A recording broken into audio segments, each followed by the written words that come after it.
I work for an intermediate school district in Western Massachusetts, and I have a lot of partners. We're sharing our slide deck, so if you want to know more about my partners, you can go look at this slide. The one that I want to highlight is the Library of Congress Teaching with Primary Sources program, which has been very generous about supporting our work to make, I focus on making history, civics, and social studies accessible to all learners. We've particularly focused on students with disabilities, and we have also focused on multilingual learners. So I'm going to talk about why focus on history and civics. And when I talk about teaching history and civics, it's really important for those of you who are subject area teachers to be teaching language-aware instruction and being aware of how to do that. We're also going to talk about the complex identities that students are negotiating and navigating. And I'm going to offer a framework for inclusion that we use with history and social studies teachers that you may find useful, whatever your role, but definitely for content instruction. And then I'll share some examples of some resources that you can use to put some of these principles to work. So why focus on teaching immigrant history? Why focus on disability history? It's really important for students to grow up seeing themselves in history, seeing themselves in our world. And it's important in particular for them to see immigrants, for them to see people with disabilities as advocates for themselves and for their communities, as well as for the rest of us, for their workplaces and for the country. It's really important to integrate these stories into our instruction to reduce stigma about disability in particular. There's many times when students are going to learn ideas or techniques or strategies or just have role models from the people they're learning about in history class that will help them to navigate their world as they grow up. Again, we're going to come back to this question of identities a bit and how history can help with that. Not as important, but it is of growing importance. There's a number of states that are mandating the teaching of disability history. And most important, students are demanding it. Increasingly, students are saying, we want to learn this. What are we talking about when we talk about teaching this history? Here's an example. Something that every single American ought to know is the Supreme Court case, United States versus Wong Kim Ark. That's the Supreme Court decision that made it clear under the 14th Amendment of the Constitution that if you were born in the United States, you are a citizen. And everybody needs to know that for all kinds of reasons. If I ever flag in my enthusiasm for this work, my friends and colleagues at Easter Seals, Massachusetts, keep me going. It's a group, some of them started as high school students, creating a campaign for teaching disability history. And they've got some great video and resources on their site to support that. Now, unfortunately, what's actually happening out there is that school systems are systematically excluding students with disabilities from civics lessons and also history. There was a study in Massachusetts by Tufts University that found that teachers reported that students miss social studies because that's the time that students are pulled out for interventions.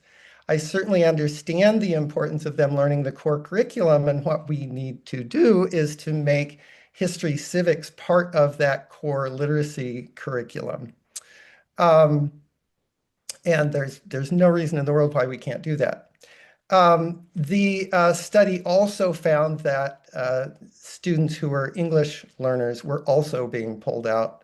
It's not an intentional thing to deny those students education in civics and history, but it's just how we do it. Another argument for the importance of teaching this history, an article by Conchita Hernandez Legarreta I grew up Latinx and disabled, and I'm creating the change I want to see.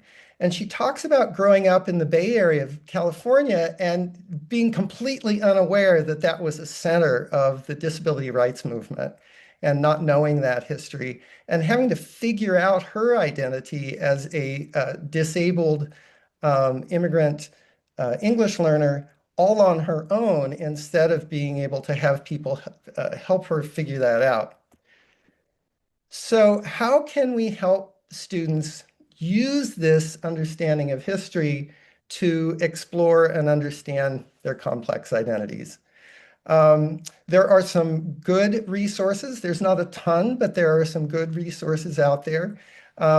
This one is terrific by Supreme Court Justice Sonia Sotomayor, who herself identifies as a Latina and a person with disabilities. And she wrote a book that where the readers can explore different disabilities and think about that.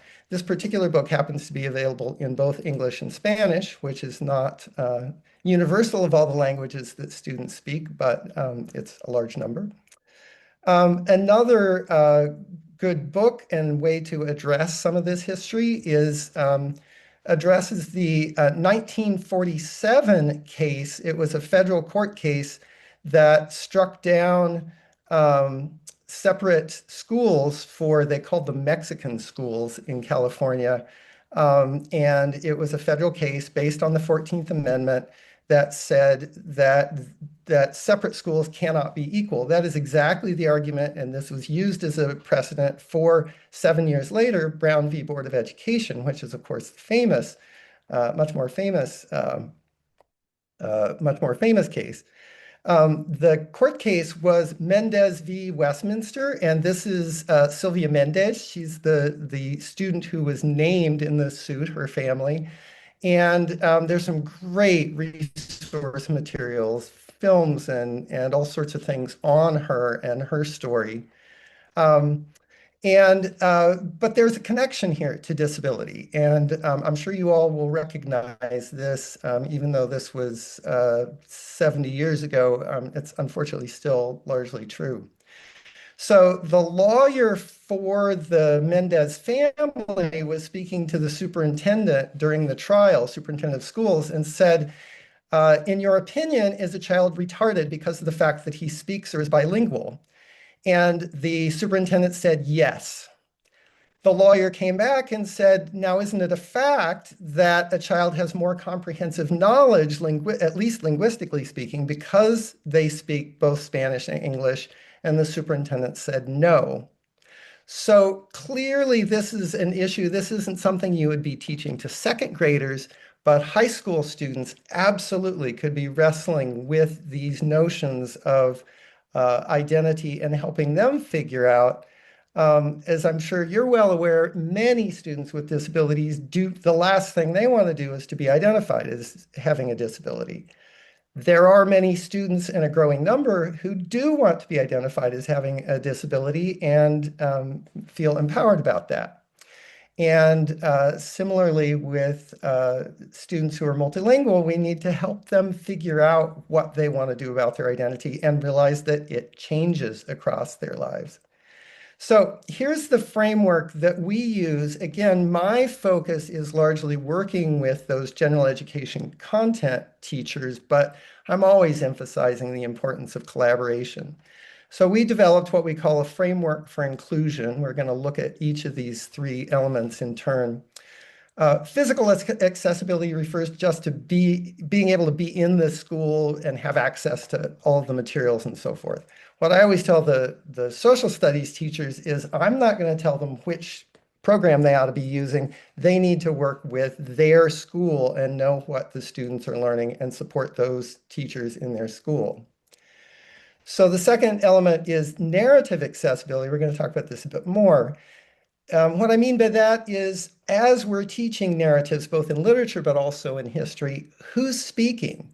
What is the narrative about? Who is the narrative about? And in particular, where do we see people taking action for themselves and their communities? Where do we see that agency? So these are principles that we used in developing our K through 12 disability history curriculum called Reform to Equal Rights. I'll give you a link to that later. In that curriculum, we focus on agency. That's the whole point of the curriculum. We also feature a focus on students not just learning history, but figuring out ways to empower themselves in civic action, particularly around issues of disability rights. But of course, students are interested in all sorts of things. So again, what do we mean by that? What are some actual examples from history?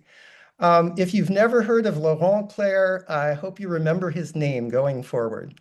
This man was an English learner. He was French, moved to America to set up the first school for the deaf in America. And he is credited by the deaf community with being the man who pulled together American Sign Language. This man invented a world language, and we all need to know who he is. And for students with disabilities, he's a really important example. For multilingual learners, he's a very important example of someone they can think of that's like, okay, this guy in history who, what's my role? Lia Andrade Zuniga, I'm totally butchered the pronunciation there, apologize, is a current day disability activist who is Latinx. She's in the Bay Area and an education activist. And I really want to point you to the Disability Visibility Project, which has stories on it in the StoryCorps format, if you know the PPS program, or the National Public Radio program. Hers is one of the stories that theirs, but there are other stories there. And I already mentioned Conchita Hernandez Legarreta, who is also an educator, really an advocate for equal education for all. I am happy to report that there is some progress in this field. The National Council for the Social Studies in December passed unanimously a resolution. They're going to be issuing a statement publicly and promoting it, saying we need to teach more disability history. It needs to be available to all students, and all students need to learn. We need to be, as social studies educators, we need to do a good job of making our curriculum, our programs accessible to all learners. What do we mean by pedagogical accessibility? And I'm glad that I can reinforce that for general education, the tool we use is Universal Design for Learning. And it's something that we found that social studies teachers pick up pretty quickly, and it's a tool they can really use. So again, going back to the principles we used in our curriculum, how do we employ universal design? One of the things we do is to use a lot of primary sources. I'll show you what I mean by that in a minute. They come in all shapes and sizes, and they offer students lots of choices and points of access. That's really key in all kinds of formats. We also really emphasize students learning at whatever level they're working at to learn to do investigations and answer their own questions using source material, primary and secondary sources. So these are primary sources. The book all the way to the top is actually a children's book written by a girl now grown up who was involved in this protest at the US Capitol to get the Americans with Disabilities Act passed in 1990. She's in that photo that you see next to the book cover. We also, in this primary source set, though, have film and graphics, and there's maps and speeches. So there's entry points for all students based on their interest and what kinds of experiences and skills they bring. Every single lesson that we develop at Emerging America uses this grid of universal design for learning to make sure that we're employing those tools in every lesson, and we add cultural considerations as a core that every single lesson needs to follow. So let me show you quickly a piece of one of our lesson plans. This is a grade 2 or maybe 3 lesson on being an advocate for rights. So you might show students this image, and I'm going to ask you all to just think, what do you see here? What do you observe? Do you see a lot of wheels? Okay, wait, that's a wheelchair, isn't it? Wait a minute. That wheelchair is at the top of a curb. It's got an old-time car in it. It's a black and white photo. What else might you learn? Okay, that's observing, first step. Second thing is to say, what what's going on here? And so the students might think, okay, well, obviously this person's going to have a hard time going over that curb that looks, in fact, kind of dangerous. I wonder what that feels like.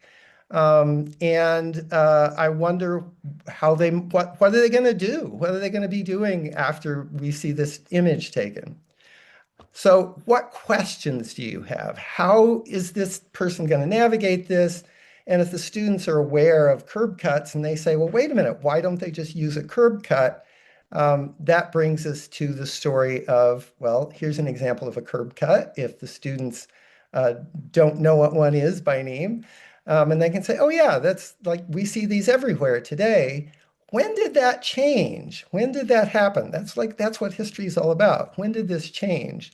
Well, then there's a story that the students can learn that it was a disabled World War II veteran who worked with his community because he was a lawyer. His clients couldn't get into his office. Many of his clients had disabilities from the war. They couldn't get to his office. And so he worked with the Kalamazoo town to put curb cuts in. That was the first time that a town had done that. So this is a great story of a person with a disability being an advocate for himself, but also for his community on something that students are totally going to get like, oh, okay, I can see being involved in my local government and that kind of thing. So this is the backing up, this is the tool we were using, observing a primary source, reflecting on it, asking questions, and then pursuing an investigation. It can be a very quick cycle, or it can be a whole semester-long course. Okay, so what are some of the tools and curricula that we offer to support this? There is a Padlet where I put a whole ton of resources that I've dug out on this presentation and beyond. So we'll send that to you. So if you didn't catch it from the QR code there, you can get it.